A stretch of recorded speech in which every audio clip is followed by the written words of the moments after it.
Welcome to the Karmic Path with your hosts, Tina Irwin and Laura Van Tyne. Join us as we dive into the normal and the paranormal to break through the darkness and to help you realize how karma, spiritual law, and psychic ability all combine to open the doors of understanding. This is the place where we build the karmic connections between science, psychology, and spirituality. But can we change our karmic path? Can we help someone else's karma? Stay tuned and join us for an opportunity to look at life and spirituality from a down-to-earth, no-nonsense, practical perspective. The Karmic Path radio show with Laura and Tina, Better Karma for Better Living, starts now. Hello, everyone. Welcome to the Karmic Path. Tina's doing the intro because I consistently screw it up every week. Well, it's so charming of you. Really, it is. This week's topic is impose on your angels. And as we start that, I want to remind everybody that our passion, are you listening? I got it. Our passion is karma. Not karma's our passion. No, it's not that it. Everyone has a karmic path, whether they're aware of it or not, even us. Yes, especially us. And you can't opt out of karma, as we heard someone say recently. We don't live in a bubble. Every person's actions and reactions echo out, and they often collide.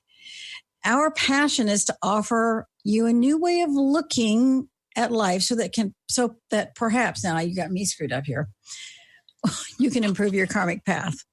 Okay, now it's your turn. All right, very good. Well, I got to start out by saying that, I don't know if you know this, but we got a really cool note from somebody who was reading one of your books, The Lightworker's Guide to Healing Grief, on an airplane. And she wrote in and she said it struck up a great conversation. So I thought that was pretty cool. And that was cool.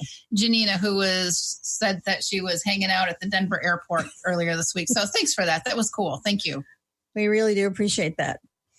All right, we're going to talk about imposing on your angels. And we came up with this topic because I was working with a client many years ago, and I was reminding her she could always ask for angels. She said, well, I don't want to impose on them. My thought is, it can never hurt to ask. Well, it's not like they're your next door neighbor and you're going to ask them to watch your kids every day of the week. I mean, it's a little bit different here. Okay. So we had quite a discussion about it, and I realized that a lot of very conscientious people may share that view, and maybe it's time to offer a slightly different view. But let's start out with, what do we know about angels? Well, we know that you're not an angel. Okay, no, I'm kidding. I'm not an angel. I'm not a priestess. I'm not a goddess. Well, wait a minute. If I kind of want you to be a priestess, though, because if you're a priestess, that means I'm a high priestess. Is that because you're taller? Yes. By the way, she's sitting on like this mound of pillows right now. Well, I'm not a priestess, because if I were a priestess, that would mean that I'm a high priestess. I like that. Or if I were a goddess, that my husband would be a god. And he's Superman, but Superman isn't a god. Gosh, you're just ruining this. I'm sorry. Reality is just such a bummer sometimes. Well, what we do know about angels is they exist. The concept, the word for angel, exists throughout the history of this planet, regardless of religion, regardless of culture, regardless of era of time. We see representations of angels all over the place. So if they're not real, why is it that 500 BC Ireland and 1892 India and everywhere in between has a word or a concept for angel? Angels are real, and angels are evolving. All beings, and beings in the fifth dimension, which is where angels reside, are also in a process of evolution. Darwin was right. But we're looking at this on a cosmic level. And on a cosmic level, angels evolve when they do service. The concept we are really only here for service is really epitomized by an angel. They are here to provide service for all of us. So let's look at a little bit more about what we know about angels. Well, as you said, they also evolve and they're earning karma. There's a hierarchy of angels, just like there are hierarchies of all kinds of bee colonies has a hierarchy, meerkats, humans, we all have a hierarchy of jobs, services, etc. And angels are no different. And there are all kinds of angels. There are angels of birth. There are angels of death. There are guardian angels, security angels, archangels, children angels. There are multiples of angels. I mean, you could go to a battlefield and request that teams of angels come in and escort all the battlefield dead to the heaven world. I mean, we actually have someone who uses the crossing over prayer for that purpose and enlists the service of angels. Actually, it's kind of cool. He wrote in about a year or so ago, and he takes the crossing over prayer. He's from Europe, and he travels to all of these battlegrounds all over Europe, and he says the crossing over prayer, and he takes it with him. And he's clearing the dead of those battlefields, which is such a huge karmic service, spiritual service. It is. There's a very important element here, and it involves angels and free will. I think this is a critical thing, because we're always talking about spiritual law. Spiritual law applies across the board to all beings in all realms and all dimensions. Say that fast. Nope. Angels must follow spiritual law, which means that they can only help you if you ask. And they are clearly divinely inspired to do so. And if, for instance, if you don't ask and you're doing really terrible things, then you're probably not going to get an angel to step in. But there are very rare exceptions. And there are a couple other things. Angels cannot take over a human body. I know I hear this all the time. An angel walked in, but angels can't do that because it violates free will. If an angel were to walk into my body, it violates my free will, and they are a spiritual being. They're not going to do that. It also violates your opportunity for soul evolution. If you're not in your body experiencing human life, you're not evolving as a soul. No angel is ever going to take that away from you. You can always ask an angel for help. And we're going to be discussing in greater detail as we go farther along just exactly how you can ask them to help you. And I think another important element is this concept of angel wings. I mean, we all hear people talk about, angel wings, or you felt the angel wings.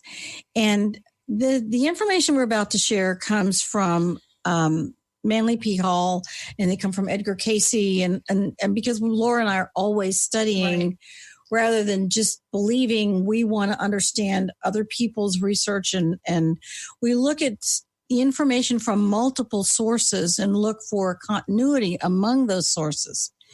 And I thought the information about angels was particularly fascinating. It is, because an angel is a higher level being, which means they vibrate at a very high frequency. And that light that's coming from them is called Vril. And this is the light that emanates and creates these angel wings that we are often associating with an angel. It's, bless you. I'm going to keep talking, okay? Keep talking. All right. That light energy is actually called the Virilic force. So they don't necessarily have, wings like a bird would have, but they have this energy that emanates out from them that looks like those wings.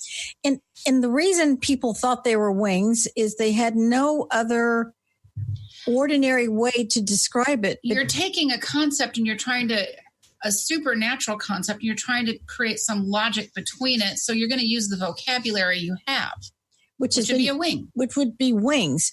But if you think about it, since angels operate in the fifth dimension, and sometimes they have to operate in the fourth, especially if we're in the fourth and ask them for help, there's no gravity in either of those dimensions. So why would they need wings to lift them up to overcome gravity? This is the part about us that, we're rooted in science to a remarkable degree. That's the logic trail. If you're in the fourth and fifth dimension, there's really no gravity. You don't need wings to overcome the force of gravity. And so you have what emanates from you, which is pure light. And it comes off as a vibration in waves.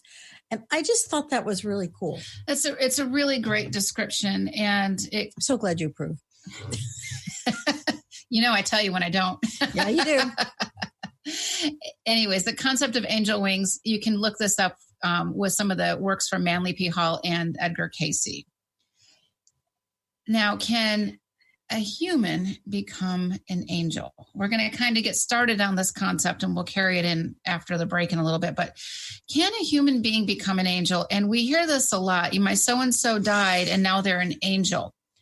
And just the other week, last week, actually this weekend, somebody had mentioned to me that his wife had died and she's now an angel. And he knows she's an angel because things move around in his house. And he'd also said that whenever he would bring a female friend over to the house, things would start banging around and that she was angry. And I'm thinking, okay, first of all, do angels get angry?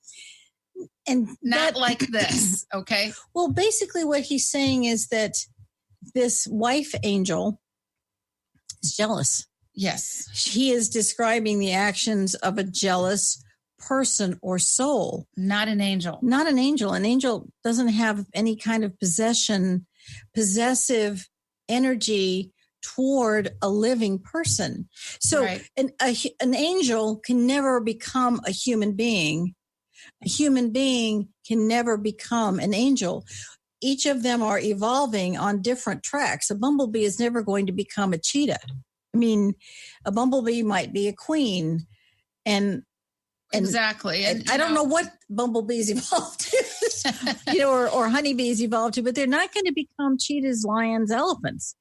And they're just different species. They're different species. And this is the same thing with humans and angels. And I recommended that he help his wife cross over, and he just kept insisting that she was an angel. And, and I politely said, you may want to just try this, but really, you just got really angry.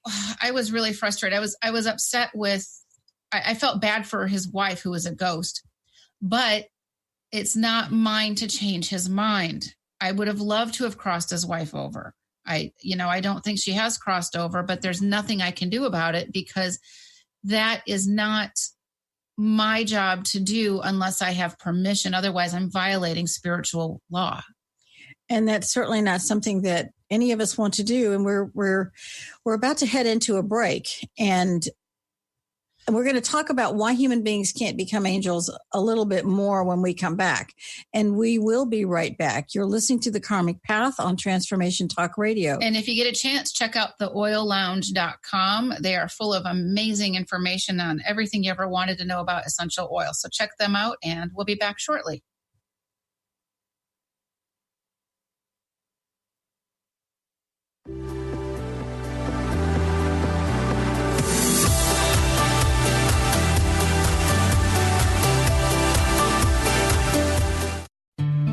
Learn and explore fascinating and practical uses of essential oils, how to use them, and how they can enhance your everyday life.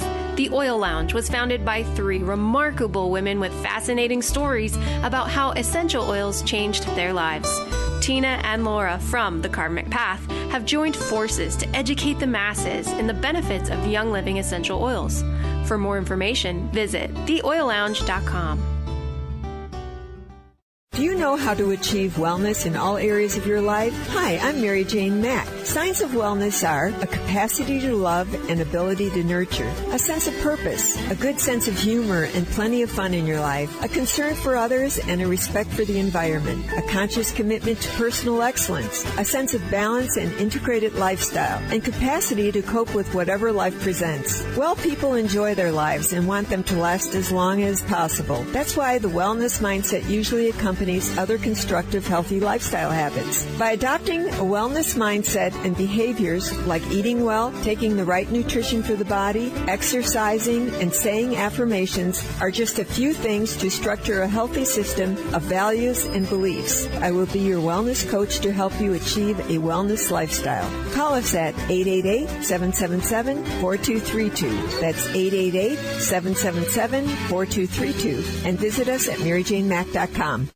Tune in to the Jen Royster Show, intuitive guidance to inspire your life, each Thursday at 8 a.m. Pacific and 11 a.m. Eastern on TransformationTalkRadio.com. This amazing show is an inspirational hour that will take you on an epic metaphysical journey to discover the spiritual approach to life's greatest challenges. Dr. Jen is an internationally known intuitive counselor, spiritual teacher, and energy healer. Call in for intuitive readings and visit JenRoyster.com for more information. If you've ever had a broken heart, you know how painful that can be and how long it can sometimes take to heal it. I'm Megan Edge, author of The Heart's Journey, Healing Hearts, Oracle Cards, and Guidebook, published with Balboa Press and Hay House. In The Heart's Journey, I share with you my own heartbreak and how I healed it through the beautiful hearts that found me in nature. From taking photographs of these hearts for myself, I've created this beautiful toolkit, which includes the guidebook, which has my story, how to work with oracle cards as a healing tool, and the story of each of these hearts as they cross my path. I've also created a beautiful journal. There's a pen, a bookmark, and of course, the 42 Healing Hearts Oracle cards. You can order The Heart's Journey, Healing Hearts, Oracle Cards, and Guidebook through my website, meganedge.ca, through Balboa Press, Amazon, and many other places online or your local shops. I look forward to hearing about your heart's healing.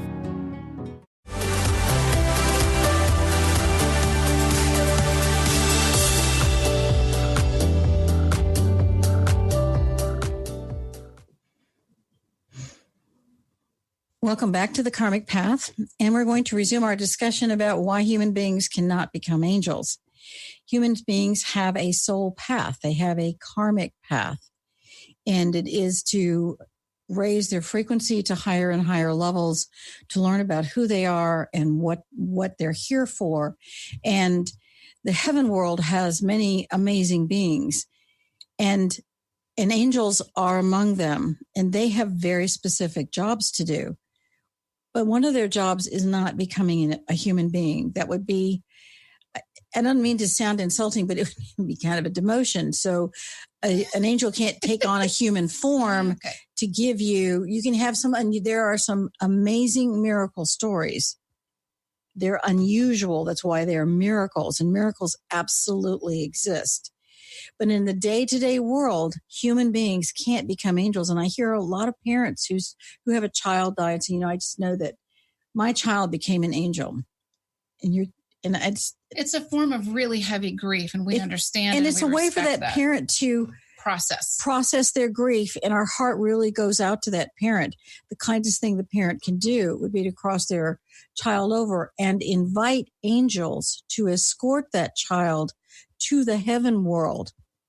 The child's going to receive love and healing and this fabulous, glorious light from the angels that embraces them. Having seen this many thousands of times, it's really, really helpful. It's also important to understand that child did not become an angel once death took their body away. And the truth is we spend more time outside of this mortal physical body than we do in one, because we're all spiritual beings, all of us. And the human experience is very important. And if you're an angel, you're always an angel. You're never going to not be an angel. You're not going to be something else. Right. All right. So let's talk a little bit about asking angels for help. Or am I jumping the gun? I think you're jumping again. I knew she's going to say that. Because we had another person talk to us about how their very abusive mother became a master angel. And she channels her her very abusive mother in life dies. And all of a sudden, this person who's grieving her mom, even though she was abusive, is saying her mother is a master angel and now offers guidance and stuff from her master angel mom. If you're abusive personality in life, you're still an abusive personality in death until you can be crossed over into the heaven world. We're very passionate about making sure that all souls cross over for a variety of reasons. If that issue of your personality does not change once you have left your mortal body is an enormous concept. Your personality is the same. If you were abusive in life, you're still abusive in death. You're a jerk in life, you're a jerk in death. That's just the bottom line. And this issue of the word master, it's something we hear a lot. So-and-so is a master, fill in the blank. There aren't master angels. There are angels there, and they have very specific titles, but master isn't among them. Jesus was a master. Jesus, it was the master Jesus. Yeah. Jesus wasn't an angel. Jesus was a different being, a tremendous being, but Jesus wasn't an angel. That's not insulting or in any way meant to be disparaging. Right. But that's an example of a master. That's an example of a true master who walked the earth. The only other person I can think of on earth who might be considered a master would be the Dalai Lama, whose light and love and service to humanity transcends all faiths and religions. And he emanates this beautiful presence. But the Dalai Lama is a mortal person. He's not an angel. Okay. So now that we've talked about that, whoever this woman is actually hearing, I have no idea, but she's not a master angel. So I wanted to kind of clear that up. So now that the question is, can you ask an angel for help? Is it imposing? It's not imposing. First of all, they earn experience for helping. They earn karma for helping, but they have to be asked. And Tina and I are always, I don't know if there's a day that doesn't go by where we're not requesting angelic help. If we're working in this regular mortal life, or if we're working in the other realms, we're always requesting angels for help. They're here for service. And we're giving them an opportunity for service every time we ask them for help. And no matter what your situation is in life, if you're struggling with something, you can pray and ask for angelic help. Now, prayers are answered in karmic time, meaning it's not like they just turn on a switch and they can be answered in this moment. Sometimes we need a difficult experience so we can learn and grow. And I'm going to give you one example of a story that I will probably never forget. That is our middle daughter. My husband and I have 3 daughters. And by the way, he keeps texting me. He needs a new iPhone. Does he not know what we're doing? So anyways, yes, honey, we'll get the iPhone after this. Okay. Our middle daughter, we live in San Diego and we're maybe 15 minutes from the beach. And our middle daughter gets her driver's license and she wants to go surfing. And she's so excited. She ended up having a concussion. She fell off the top of a cheer squad and spent a year-long concussion. So she couldn't get her driver's license. So she was like 17 and a half when she got her driver's license because she couldn't get it. She finally gets it. And she has a car. So we bought her a car, which she pays for, by the way. Good job. Yeah, thank you. And she wants to go that first Saturday that she has her driver's license. She wants to go to take her surfboard and go to the beach and go surfing. Or, the early morning surf. And I said, originally, like, absolutely, sounds great. And as the night before, I saw it in my mind's eye, her having this horrible accident. And all I could think of was, she can't go. I can't let her go because she's going to have an accident. Okay. Now, my kids. So you're having a premonition. I'm having a premonition. And my kids have this weird mom. And my husband has a weird wife. I didn't start out that way. Just let you know. Yeah, it didn't get really bad till you met me, huh? Right. And I'm, explaining to my daughter, I said, I don't think this is a good idea. Now she's crying and upset. And my husband's like, oh, you're being overprotective. I'm like, no, I really feel that, something's going to happen. And my other 2 daughters are chiming in and we are just almost, World War III is almost about ready to cut loose, but I didn't want her to go. And I thought, okay, if I don't let her go, it's going to be an issue for a really long time in our house. If I do let her go, she could have an accident. What an untenable situation. Damned if you do, damned if you don't. Yeah, but it's really tough. This is what life is.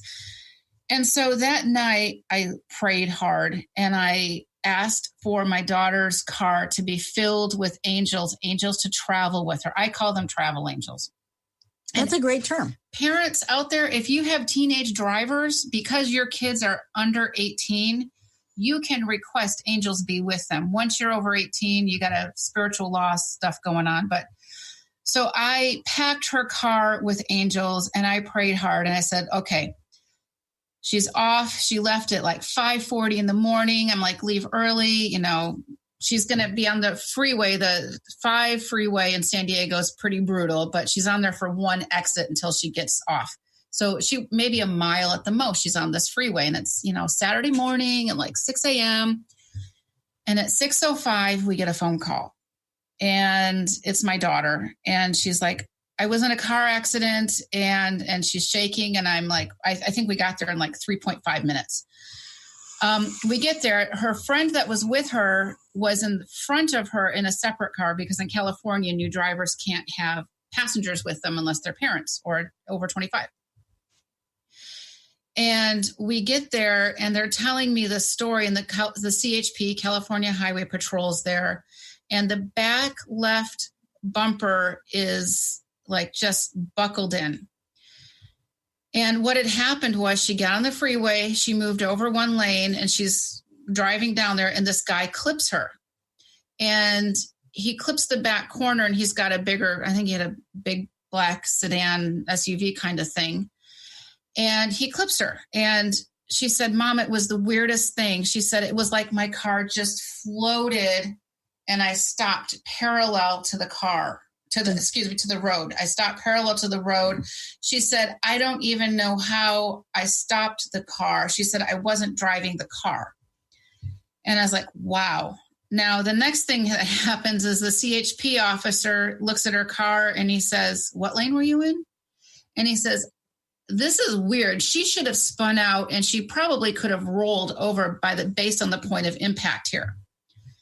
And it just told me that my angels were working for me that day.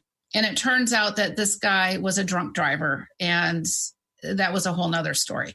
So this is how angels can work. So parents, if you have teenagers, every time they get in the car, request that you just pack that car filled to the brim with travel angels to keep them safe.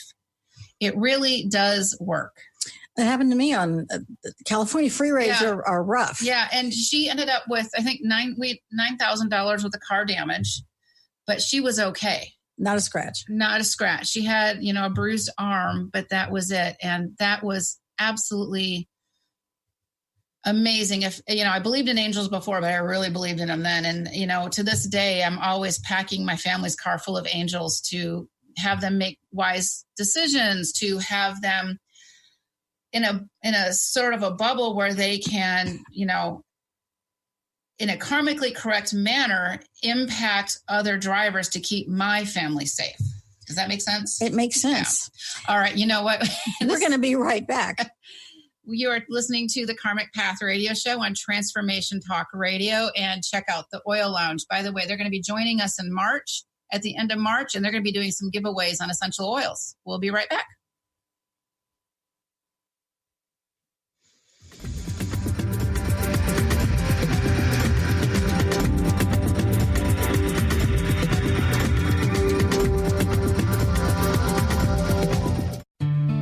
Learn and explore fascinating and practical uses of essential oils, how to use them, and how they can enhance your everyday life. The Oil Lounge was founded by 3 remarkable women with fascinating stories about how essential oils changed their lives. Tina and Laura from The Karmic Path have joined forces to educate the masses in the benefits of Young Living essential oils. For more information, visit theoillounge.com. Are you tired of being tired? Hi, I'm Mary Jane Mack. Did you know the adrenal glands, the workhorse of the body? They are the means by which you position yourself in life for whatever comes your way. Tiny but mighty, producing hormones the body uses to promote energy and vitality.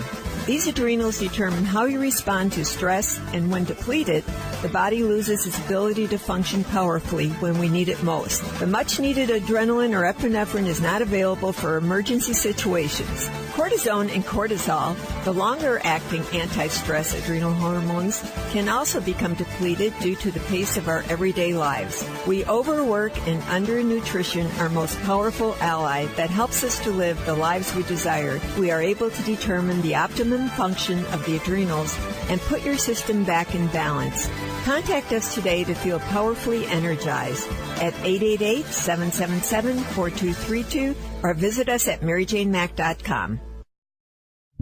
Are you ready to create a life you'll really love?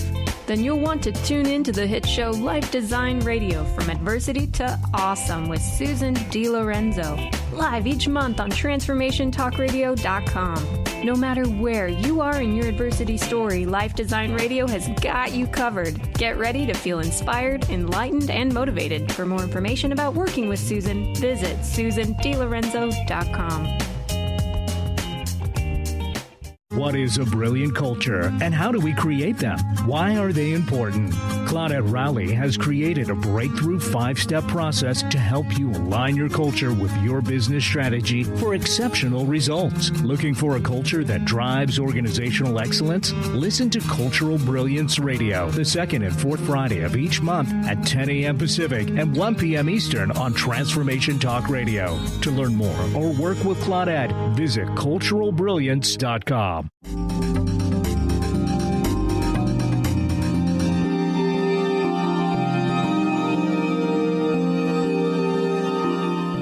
Transformation Talk Radio. We're talking about angels and how, if you're a parent, use them all the time. Let me tell you. I certainly used angels when my kids were driving, and I still use angels for my kids to this day. But let's take a minute and look at the example of why did this work for Laura with these angels? First of all, Laura did not ask the angels to interfere with her daughter's free will. She didn't, that wasn't her intention. She simply packed the car with angels. That was her request. And that it was for the highest and best good, but not to violate her daughter's free will or anybody else's free will for that matter. I cannot say I am requesting angels to convince Tina to go to my church. And that doesn't work. Yes, because that's a gross violation of free will, and it's a form of prayer, and it's a form of black prayer because you're interfering with someone's free will. I'll give you another example. I have kids all over the place. Not that I littered them. I only know of 3 people. I have family in many places, so I'm always flying somewhere, and I always try to bring a lot of light into the plane, and I always ask that angels fill the plane. And I ask that the plane be cleaned of any negativity or anger, or there'd be a peaceful, boring, non-turbulent flight. And I can do that because I paid for the seat and I have the right to have a safety. I'm not impacting the free will of anyone else on the plane. And I've had 3 occasions where we're actually rolling down the tarmac, and all of a sudden, and I am really just praying for angels to fill the plane, and I am being very focused. They stopped the plane, turned around and went back, took everybody off the plane and said there was a mechanical problem. Oops. That happened twice. And another one was delayed while they repaired a problem. I was in Ireland and waiting for the plane. That was a really bad flight. We actually made it from England to Ireland that night. And I brought in a lot of angels, but we had to actually change the plane because it's like I could hear somebody saying, we're not going anywhere in this plane. Mm-hmm. So you can absolutely do that on an airplane, but you're not changing or influencing another person. And my son made a trip to Europe with the band when he graduated from high school. And he is in the Alps, and it's pouring rain, and it's windy, and it's a little bit scary as they're going around the curves. And he's with this other teenager, a young woman, and she says, you have these big angels all around you. I can see them. They're enormous. He did not miss a beat. He says, yeah, it must have been my mom sent them. Right.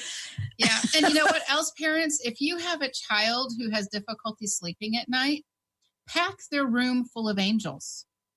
Have them calm the energy, and it works amazing. I had a husband who spent 42 years going to sea in all kinds of vessels, including an oil rig. submarines, surface ships, oil rigs. It was amazing. Man can drive anything. And I always, once he was the captain of the vessel or was on board, because he wasn't always captain of a submarine, I would actually fill that vessel with angels and make sure and fill the vessel with angels and the equipment, and so that everything would be at a high frequency. That which is at a higher frequency, goes back to physics. If things are at a higher frequency, the probability they're going to break down is a lot lower. So you look at the science behind the use and the benefit of connecting to angels, it makes a big difference.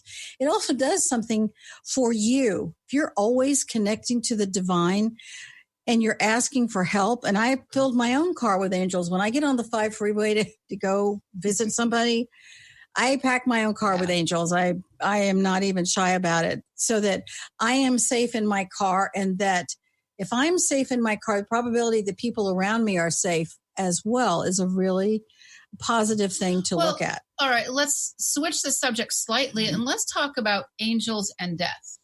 Okay. So, and this, I'm going to talk about animals first. For years, we had this cat who was basically our psychic alarm. We had so much interference going on, which we've discussed in previous episodes, of ghosts and all these beings that were just, it was stuff that horror movies are made out of.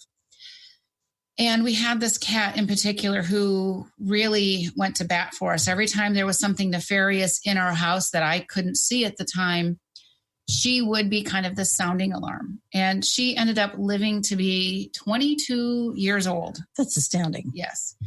And I knew she was going to be dying soon. And so because I knew that, I requested that angels of transition, which is what we call them, you might have a different name, but death angels or angels of transition, would be by her side 24/7 until she left her physical little cat body. And they were instructed to cross her over right now, because we never want our pets to linger as ghosts.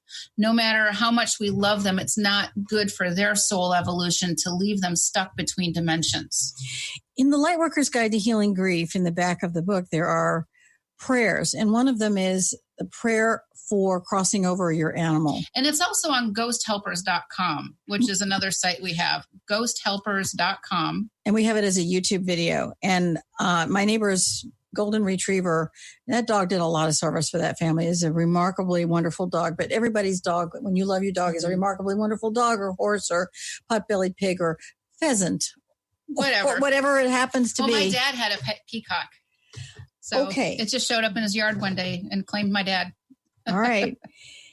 Whatever that is, the family used the prayer and said that it gave them this enormous sense of peace, because they felt that they had done something for the animal, even in death.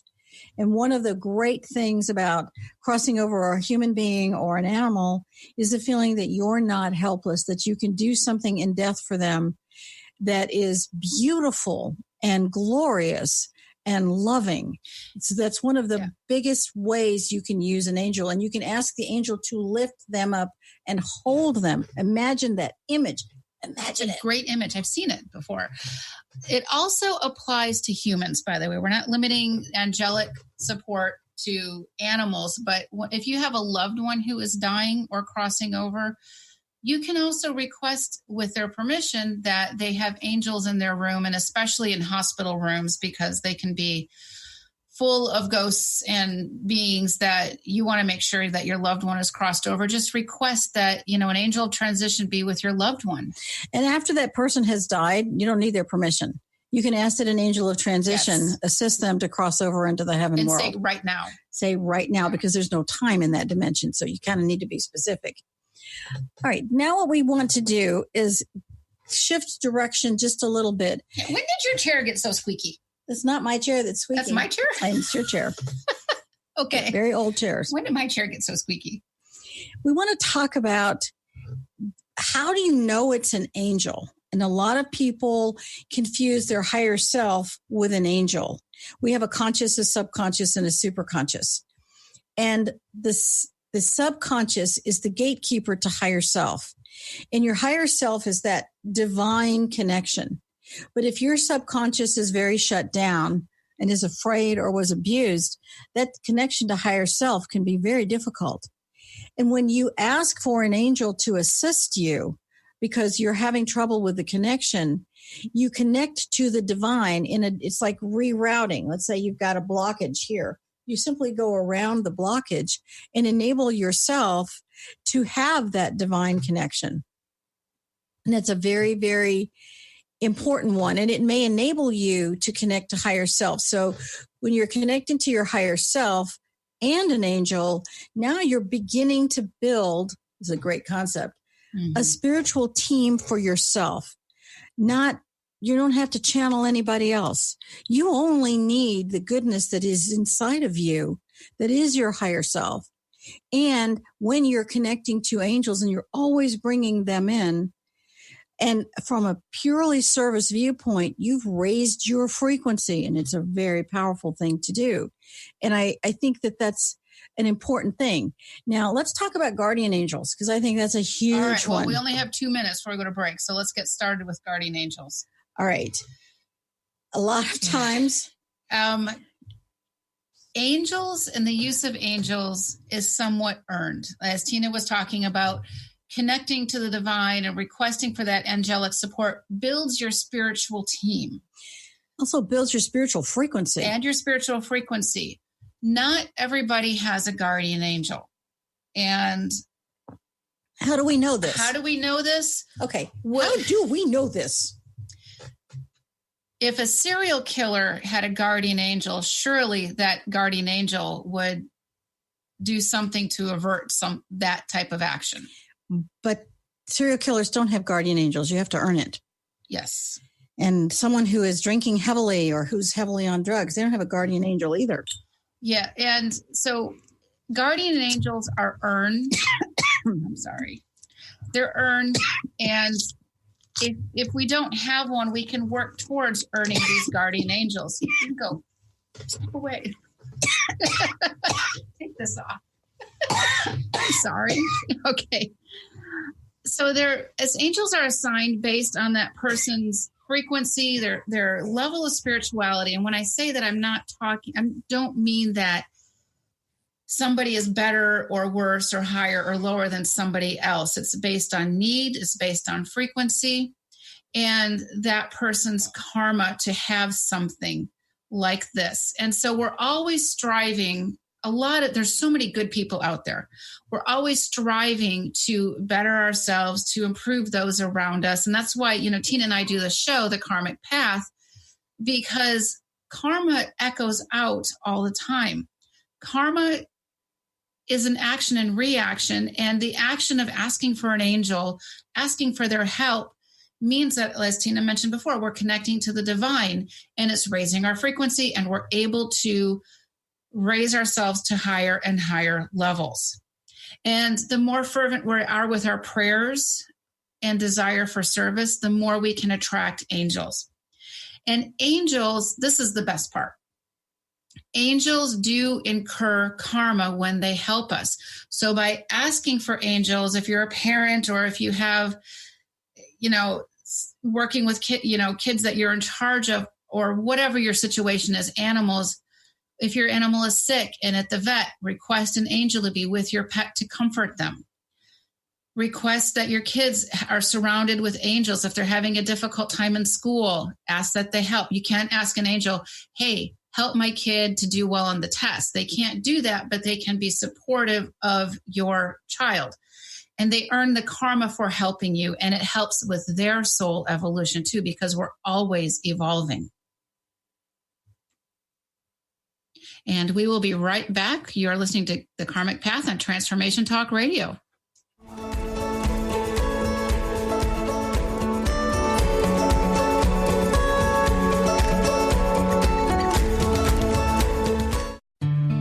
Learn and explore fascinating and practical uses of essential oils, how to use them, and how they can enhance your everyday life. The Oil Lounge was founded by 3 remarkable women with fascinating stories about how essential oils changed their lives. Tina and Laura from The Karmic Path have joined forces to educate the masses in the benefits of Young Living essential oils. For more information, visit theoillounge.com. This is Debbie Pokornik with a break-free parenting tip. Parenting will always be a bit of a mystery. Who knows why some parenting ideas work and others do not? Or why some kids seem to succeed despite family setbacks, while others have so much given to them and yet fail to thrive. The one thing we do know is that once you have a child, you'll never be quite the same again. Awe-inspiring emotions like overwhelming love, extreme guilt, intense frustration, and incredible joy make this job second to none. Breaking free of parenting pressures means recognizing the pieces that make us unique, the pieces that we carry with us from the past, and the pieces that are influenced by the society we live in. When we can pick and choose which pieces we want to keep around and change the others to align with our inner wisdom, we will feel more self-assured in our role as a parent. For information and to work with Debbie, visit empoweringnrg.com. People often ask, what does it mean to thrive? On Thrive by Jen Radio, it means body confidence, mind fulfillment, and soul synchronicity.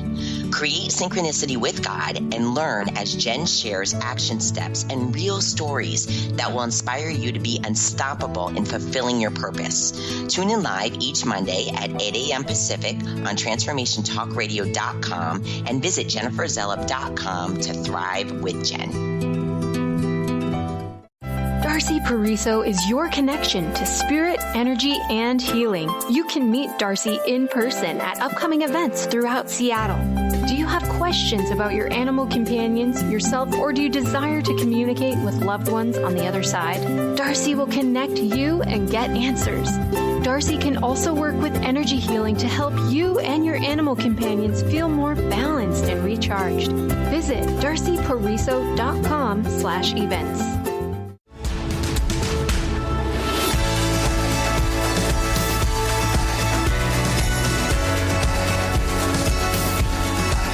Welcome back to the Karmic Path Radio Show. Look who I brought back.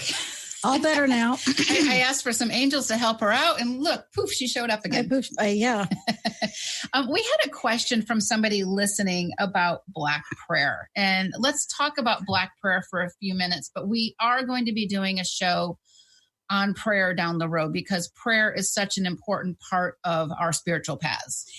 A lot of times you may have, how do I want to put this? Many of us grew up where there may have been a part of our lives where our religious upbringing was abusive. I'll just be blunt. Be blunt. Okay. Because you never are. I never are.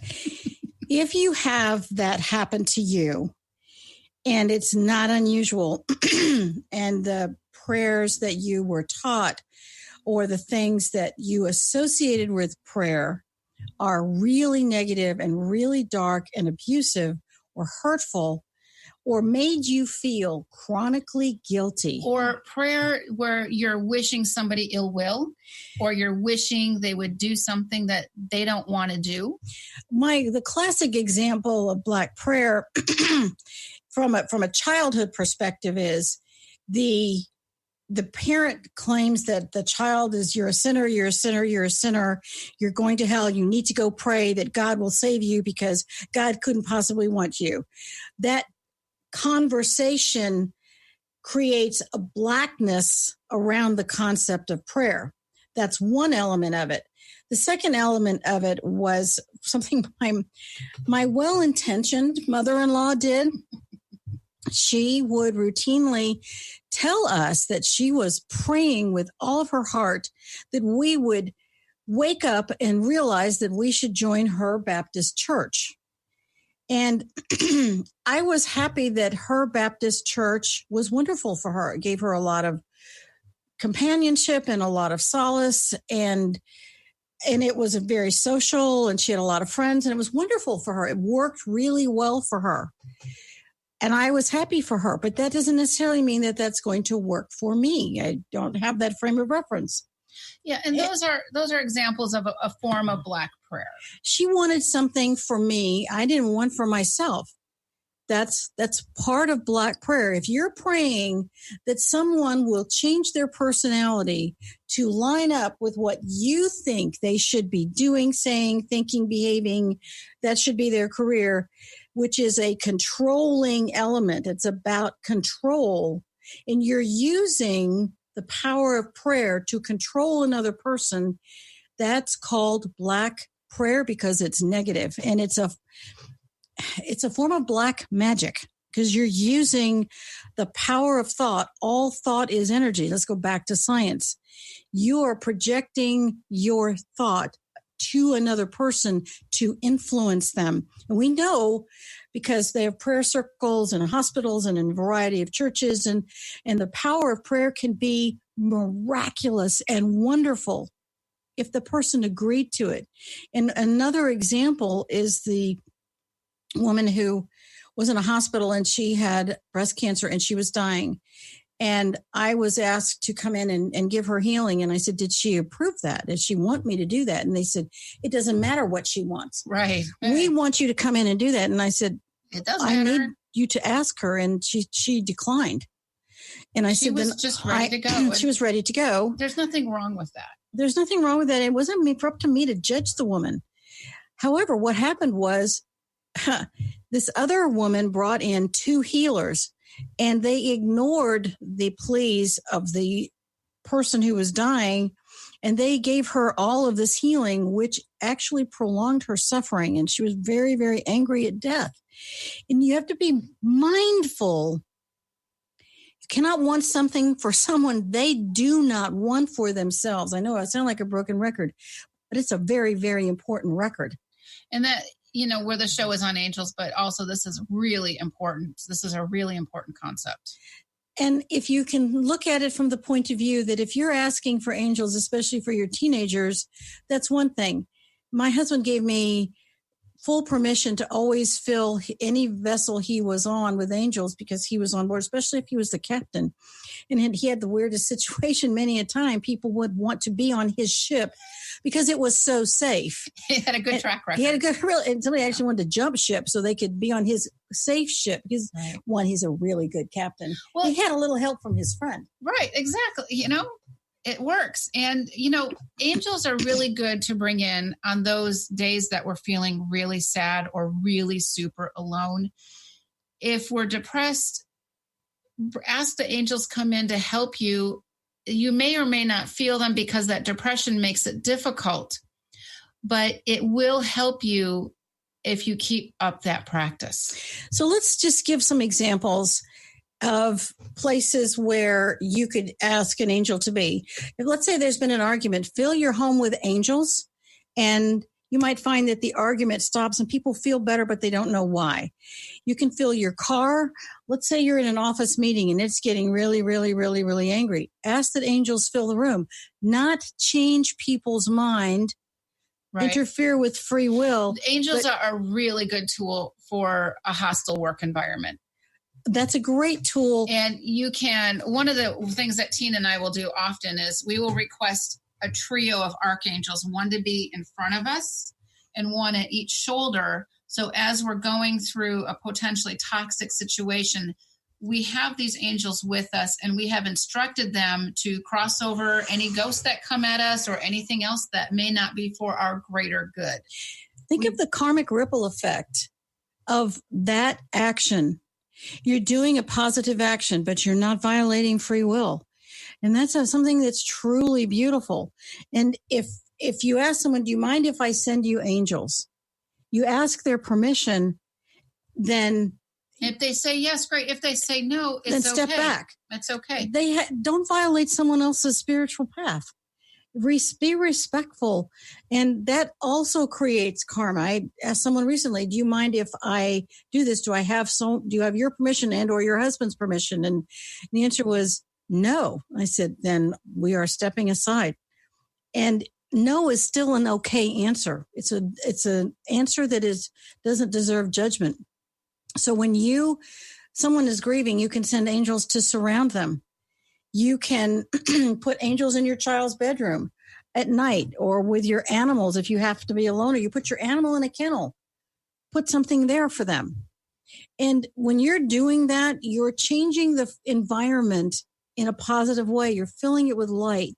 It's the kindest, gentlest, most powerful thing, among the most powerful things you can do. And one of the things that you want to do also that's really helpful to raise your frequency, and we use essential oils a lot at night while we're entering the sleep state because it raises our frequency and it helps us connect to those divine beings.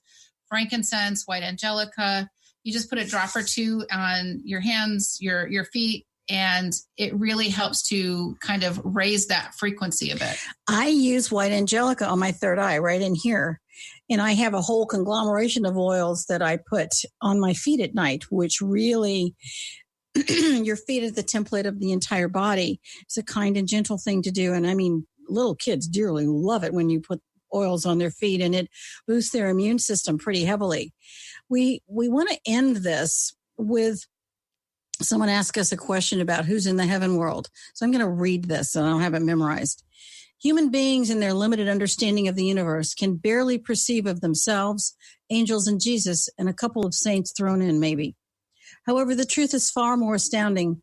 Humans, angels, midwayers, all kinds of beings, bright and evening stars, mighty messengers, ancients of days. There are only 7 in the universe, and they are talked about in the Bible. Planetary princes and their lieutenants, the Great White Brotherhood, and the core of the final lighters are barely a few of the astounding breadth and aspect of the beings that inhabit the heaven world. This list does not include the amazing beings who inhabit other planets, much less those beings who inhabit the lower astral. What a cast of ghastly characters are found down there. While this does not answer your question, look at it this way. How many different species are there of creatures, past and present, on this planet? Well, there are thousands more types of being species who have mindful, soulful intelligence in the other realms. While I realize that this may not have made the waters of your understanding any less muddy, I may have helped you to understand the nature of the turbidity. And so let us end with our karmic concepts. Science, the power of angels is a form of energy, the psychology of feeling that you are powerful when you use them, and spiritually you are not imposing on your angels. So we want to thank you. Use them as much as you can. And we want to thank the Oil Lounge for sponsoring this show. Please go check them out at theoillounge.com. You've been listening to The Karmic Path on Transformation Talk Radio. And check out our app, the Karmic Path app. It's free. Oh, yeah. We have an app, too. So if you download it on your phone, you can listen to us all the time. My husband loves that. Yeah. Oh, my God. A special thanks to our producer, Kat Grebe, who we can't do this without her. And so be sure to check out our books and courses on thekarmicpath.com. Talk to you next week. Thank you for listening. Thank you for spending time with us on the Karmic Path Radio Show. Listen live every Thursday at 4 p.m. Pacific Time as we explore the fascinating elements of karma and how to make those critical connections between spirituality, science, and psychology. Both of us are seasoned psychics living ordinary lives in public education and the military. Tina and I both have a deep-rooted dedication to learning how the unseen world works and to share this knowledge.